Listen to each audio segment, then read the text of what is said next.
Hi guys, welcome back. I was gonna do like a full like forewarning, whatever. I'm not going to do that. I'm just gonna say, you read the title of this video. A lot of these are popular book talk books. I will be giving reasons and full explanations, but at the end of the day, these are my opinions, okay? And I will be harsh.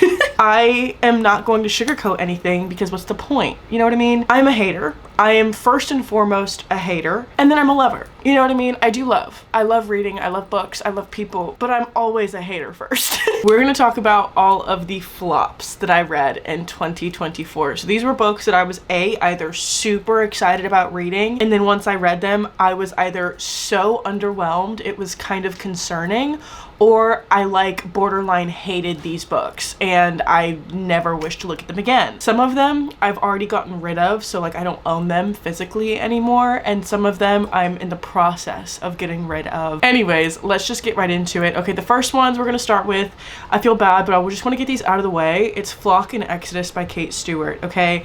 I had started a reading vlog where I was reading books. I was reading these books for that reading vlog, and then my hard drive ended up dying, so I don't have that footage anymore. The thing about these books is that there was such a big buildup for them on TikTok, because that is, well, with TikTok like getting ready to be banned, like it's not gonna be my main social media, but like it used to be my main platform. I was lured into a false sense of security of people telling me how much I'm going to love those books, and then I ended up reading them and I quite literally hated them.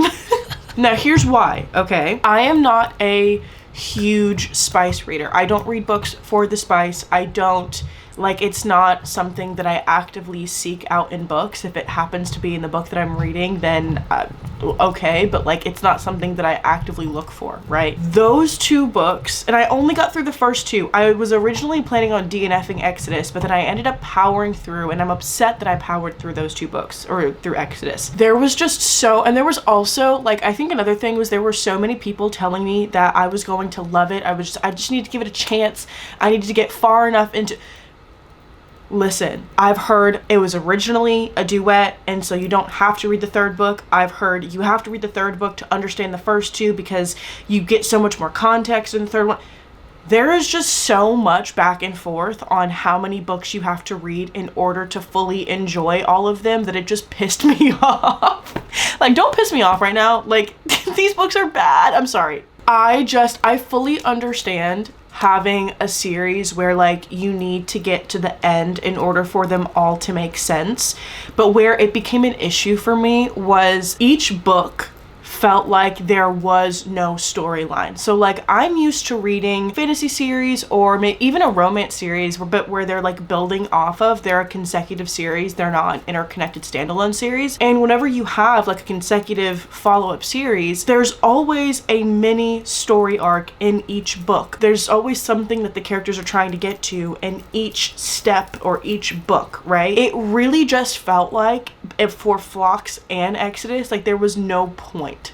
Like it was just, there was no point. There was nothing happening. The characters were super unlikable. I really did not like any of them. To be so honest with you, I didn't like any of the characters. I especially did not like the FMC in that book. There was really no reason for me to keep going. But then if you also tell me in order for me to understand it, in order for me to like it, I have to get to the third book, is insane to me, because it's like, I understand like getting the bigger picture once you finished it and you can recognize all of like the small things that the author weaves in. I completely get that. I am not a stranger to that, but it's when you tell me that none of it is going to make sense. And then the defense for it was that, well, you only know what the main character knows. That's welcome to every first POV ever. You know what I mean? Like, that's not necessarily a defense for the book not making sense, in my opinion. So that's why I didn't like it. Listen, I'm so sorry. I'm really not. I really didn't like those books. I gave it the college old try, okay? So many people on TikTok accused me of like going into those books with a preconceived notion. I had no clue what I was getting into. This is like a great example of me going into books without having no clue what they're about or having read the synopsis whatsoever. I went into it with quite literally no preconceived notions because I hadn't even read the synopsis of the book. So there was no, wasn't deciding I didn't like it. Like, I thought I was kind of enjoying it, but at the same time, like, the book, in my opinion, started off stupid. Like, it started off stupid and it just got more and more stupid. So, okay, that's my rant. Okay, next book that I don't own is Crossed by Emily McIntyre. I did enjoy Hooked. I enjoyed Wretched, and Twisted was kind of like iffy for me. We know my feelings about Scarred. I did not like Scarred, but like I generally enjoyed the other books in the Never After series. But with Crossed specifically, it had a religious component to it. Granted, it's not my religion, like it's Catholicism, I think is what, yeah, it's Catholicism. It's not Christianity, so like it's a little bit different, but it still made me massively uncomfy. The overall book was kind of uncomfortable. I did not love it. It was not for me. Emily McIntyre writes amazingly succinct stories though, so they're so bingeable. They're so easy to get through. Whenever I am in the mood to binge a book, I know I can go to her books and I'm going to be able to binge it. Crossed was one of those books for me that like the storyline really did not do it for me. I did like the resolve of the FMC, like I like her character, but outside of that I wasn't a fan. And like I'm not new to like gritty stories or like stories that start in really crappy situations and stuff like that, but I don't know, I didn't love that book, so I quickly got rid of that one. That got taken off of my shelf. This is post Jolie coming at you with a book that I forgot to add on this list, but definitely needed to be. Mile High by, what's her name, Liz Tomford. Listen, I know so many people wanted me to enjoy that book, and I wanted to enjoy this book, but listen, I simply could not, okay? Both Stevie and whatever his name is, they were irritating to me. They just like whined the whole time. His POV was just irritating to me, to be so honest. Like it did not make sense in my head that these two characters actually liked each other. It was like, no way. There's not a snowball's chance in hell that these characters actually enjoy spending time with one another, and there's no way that you're gonna get me to believe that these two characters actually enjoyed spending time together. And what world do you think that I'm gonna be thinking that? So I really did not like what is it, Mile High. I might read the Right Move. It's possible. It's not probable, but it's possible, okay, to continue the series, just for y'all's sake, by the way, not because I want to. It's just for y'all, because y'all have been telling me, y'all have been getting on me about reading The Right Move, because everybody's like, oh my gosh, The Right Move is so much better. Okay, fine, but like, listen, I'm not gonna enjoy it. No, in all seriousness though, yeah, Mile High was definitely not it for me. She was not that girl for me. Just like, it did not feel like those two characters would actually get together in real life, and consequently because of that, it made the enjoyment of it so much not there. It was just not there. But that's all that I came to say, so we're gonna go back to the video now. I think those were all the books that I didn't own, that I had already gotten rid of, that I didn't enjoy. Now let's get into the physical stack of books that were highly disappointing, or that I just hated with a level of vitriol that is possibly concerning. First off, we're starting with The Teacher by Frida McFadden. This book, like, don't get me wrong, I love Frida McFadden books. They're another super great option if you're wanting to binge a thriller, because her books are written very simply. Like they're not very difficult books to get through. They're really easy to just kind of like have fun with. This one made me so angry and so irritated that I couldn't. I finished it, and I finished off the book feeling worse than when I started it, and not in a good way. So it's called The Teacher. Okay, so I was thinking we were gonna get like a homicidal maniac of a teacher. That's not what we got at all, in any way, shape, or form. When I tell you there was quite literally not one redeemable person in this book, I mean there was not one redeemable person in this book. Usually with a thriller, there is at least one person that's redeemable, like throughout the whole story. I quite literally could find none. There was no redeemable piece for me. There was none of it. I did not enjoy it. I did not like it. It was super uncomfy at the end. Like the epilogue was super uncomfy. And the thing is like, I'm the kind of person to understand usually when an author makes like an artistic choice that leaves the reader feeling unsettled or just like kind of weird, and I do typically like that. Like I can see the artistry in endings like that, and just in books like that in general. This was not one that I could get behind. I did not like it. I did not like it. Okay, then we have The Paris Apartment by Lucy Foley. I DNF'd this book like 2 or 3 times, and I'm really sad about it because I really, really wanted to love it.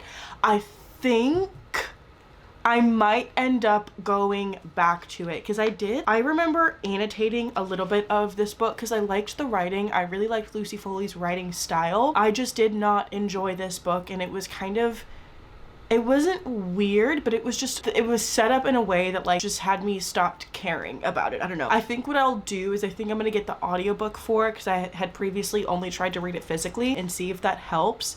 I don't even remember a ton about this book because I read it earlier on in the year. I just remember like feeling irritated and just kind of like, why am I reading this? Which is never a good sign. And whenever I talk about it on TikTok, I usually get like a 50-50 mix of like people saying how they had struggled with it at first and then they ended up loving it, and then the other 50% said they finished it and that they wish that they wouldn't have. So I don't know. I'll try it again because I do really love thrillers. I love thrillers and I love finding new thriller authors. So I'm hoping that I do end up loving this. I just like, I did not like it. I did not like it. It was boring. Actually, now that I'm thinking about it, there was one thing that like wasn't boring that I was like kind of interested in, but it was just taking so long to get there that I didn't care anymore. Moving on. Okay, then we have Devil Wears Scrubs by Frida McFadden. Frida has 2 books on this list, which is unfortunate because last year I could have sworn to you that I loved all of her books. I think this was one of her like earlier books that she came out with, so this is before I think she started doing thriller. This book just really, really confused me. So because I had already read 95% of her books prior to picking this up, I was expecting a thriller, because that's like kind of what she's synonymous with, which was my fault. I didn't look up the book on Goodreads or anything like that.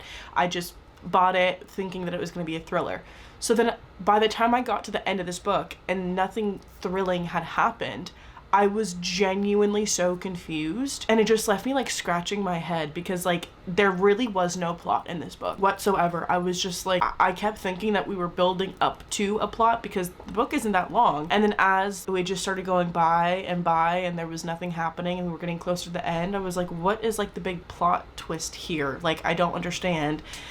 And then we got to the end and there was still nothing. And so then I went and looked it up on Goodreads, and apparently it's like a medical fiction type deal, which if I had known that going into this book, I probably wouldn't have picked it up because that's not my cup of tea. But like, yeah, I just had no clue whatsoever this is what we were going to be getting whenever I picked it up. Yeah, I did not like it. I did not enjoy it. If you do like medical romances, like the main character in this book, she's doing a medical internship at this hospital. And so it's just like she's dealing with people that she doesn't like. She's dealing with patients. Like it's just a day-to-day life of med student. So if you like that, then go for it. It was not my thing by any means, way, shape, or form.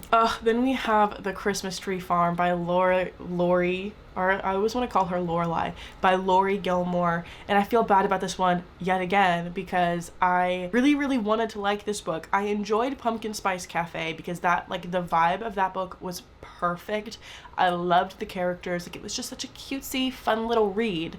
This book was not it for me. I don't know if it's because I was like just rating it too harshly or what, because like normally whenever I pick these up, I'm expecting a Hallmarky kind of romance, right? But the problem with this book to me was that it felt like insta love, and not in like the Hallmark way, like a bad way. And then it also felt like these characters really just like wanted to sleep with each other the whole time. They didn't actually like each other throughout this whole book. Like both of the main characters' dialogues were like, I don't need to like this person, but like I want to sleep with them. Like it was just so back and forth, and it felt so high school-y to me. Like I loved the setting, I loved the snowy, the kind of like Christmassy vibe, like that was great, but I just like, I felt like I've already read better Christmas cabin romances than this, and I'm really sad about that. This is one that I'm keeping on my shelves though, so don't even ask for it, okay? Because I know somebody's going to. This is staying on my shelves because it's really pretty and it'll match the rest of the series. But yeah, this was not a favorite by any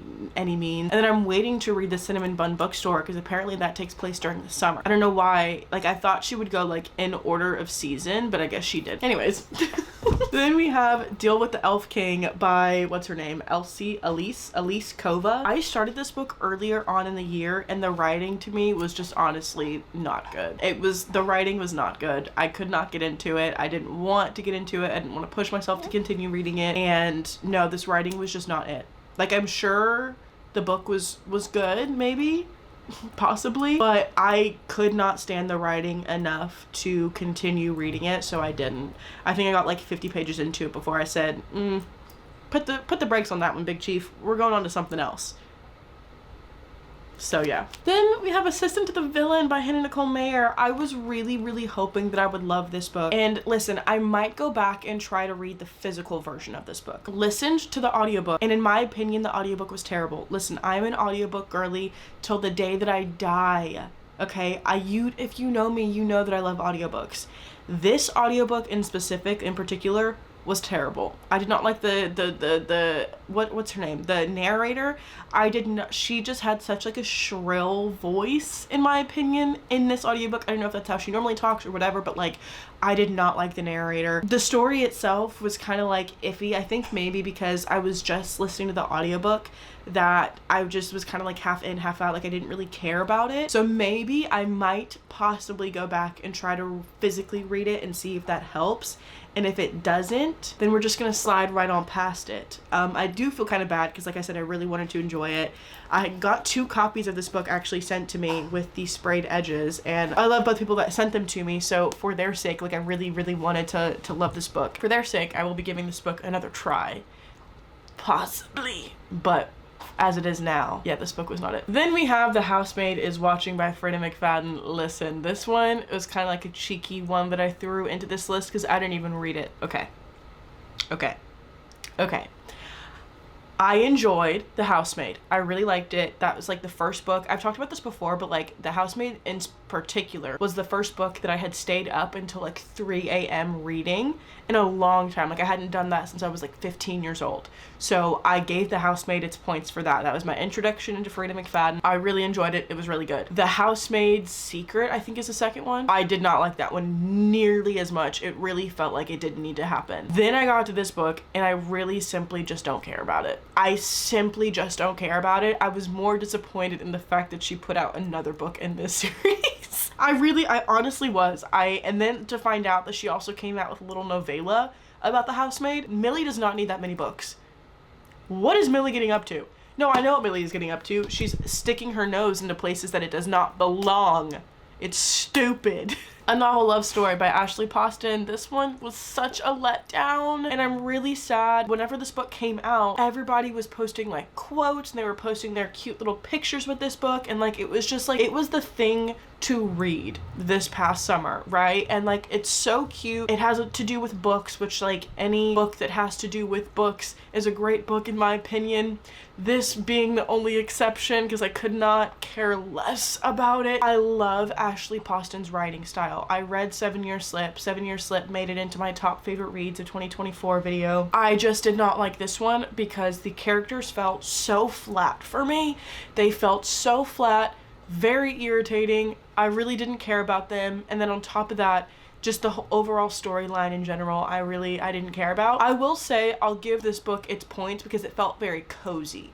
The town that this book took place in, it was very cozy, and I enjoyed that. I have the setting in my mind, and I love the setting. Didn't like the characters or the plot.